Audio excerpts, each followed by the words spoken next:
সন্তান যখন কোনো কিছু চায় মার কাছে, সেটা যদি তার পছন্দের থাকে, মার হাতের বানানো কোনো একটা খাবার, সেটা মা তখন অসুস্থ থাকলেও কিন্তু শুয়ে থাকতে পারে না। উল্টো কাজ, তারা দুজনই আসলে অসুস্থ ছিল। আমার সন্তানরা তার মাঝে আমাকে টেনে তুলছে, সে নিজে জ্বরের শরীর থেকে উঠে আমাকে টেনে তুলছে, তখন আমি কি আর শুয়ে থাকতে পারি? আমার শরীরটাও খারাপ ছিল, তো এর পরপরই আমার জ্বর এসেছিলো।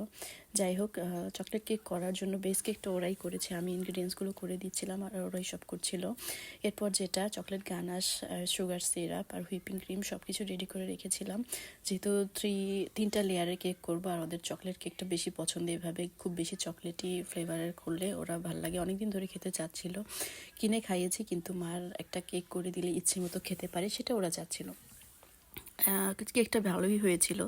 পাশের বাসার আমার নেইবারকে আমি দেই, কারণ তার চকলেট কেক পছন্দ। আমার এখানে ডাক্তার একজন আছে বাসার পাশে, তাকে গতকাল অনেক রাত হয়ে গিয়েছিল, 10টা বেজে গিয়েছিলো, তারপরও তাকে এক পিস কেটে দিয়ে এসেছি। এদিকে আমার বাচ্চারা কাল থেকে আজ, যেহেতু জ্বরের পর উঠেছে, খুব বেশি খাচ্ছে না, তারপরও একটু একটু করে খেতে চাচ্ছে। কেকটা খারাপ হয়নি খেতে, দেখতে অতটা সুন্দর হয়নি। আমি জানি আমি আসলে বেকার নই, বাসায় জাস্ট ছেলে মেয়েদের ভালো লাগার জন্য বানাই। এই তো, যা ইউটিউব দেখে বানাই, আলহামদুলিল্লাহ ভালো হয়েছিল।